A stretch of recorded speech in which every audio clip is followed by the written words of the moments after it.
The mines of Velkara Prime were a world without mercy. Miles beneath the planet's crust, human slaves toiled in choking heat, their sweat mixing with red dust until they all looked half-dead and rusted. Ryan Hale was one of them, a human laborer among thousands, marked by a shock collar and years of quiet obedience. The overseers, towering reptilian Khar'Rath, called them diggers, tools with hearts that beat too loud. That day, the foreman, Sorketh, had already whipped 2 men for slowing their pace. When Ryan's drill jammed, Sorketh approached, his claws dripping with grease and cruelty. "Fix it, human, or I'll use your spine to stir slack." Ryan kept working, jaw tight, but when the Khar'Rath slammed the end of his shock baton into a young boy beside him, a 15-year-old miner who cried out in pain, something in Ryan broke. He moved before he thought. His fist cracked against alien bone. The baton fell. The sound echoed like thunder through the tunnels. The boy scrambled away as the guards swarmed. Ryan didn't resist. He just stood there, chest heaving, blood on his knuckles, eyes cold as stone. "You just signed your death warrant, slave," hissed Sorketh, clutching his jaw. "Then write it fast," Ryan growled. By nightfall, he was in chains, bound for execution at dawn. But fate, it seemed, wasn't done with him yet. The next morning, the entire mining camp gathered to witness the execution. The overseers wanted a show, to remind the humans of their place.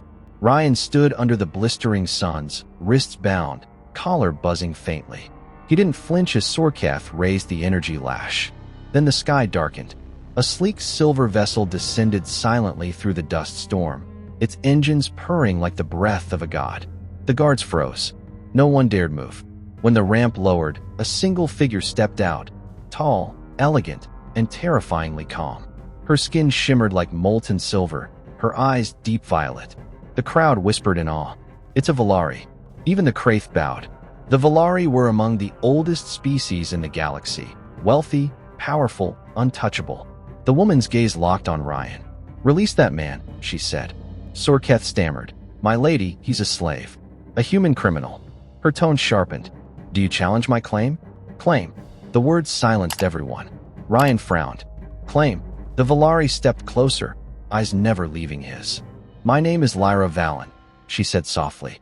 "And from this moment, you belong to me." The whip fell from Sorketh's claws. They flew in silence.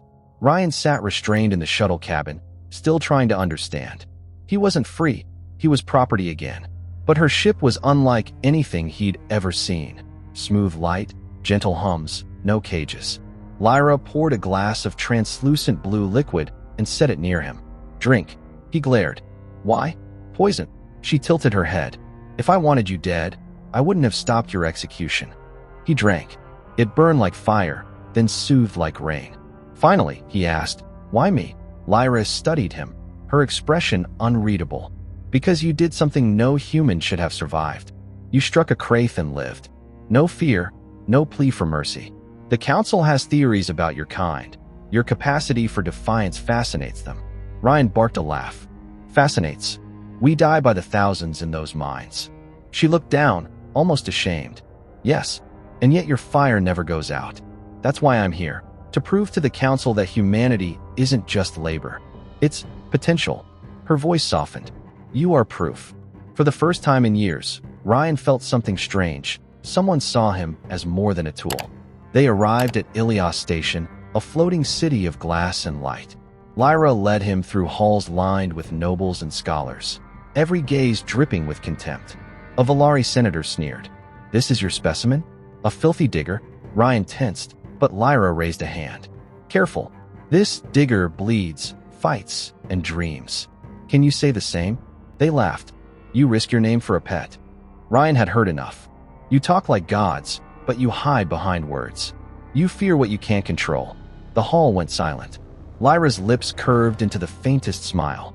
Later, in private, she approached him. "You shouldn't have spoken," she said softly. "Sorry," he muttered. "Bad habit.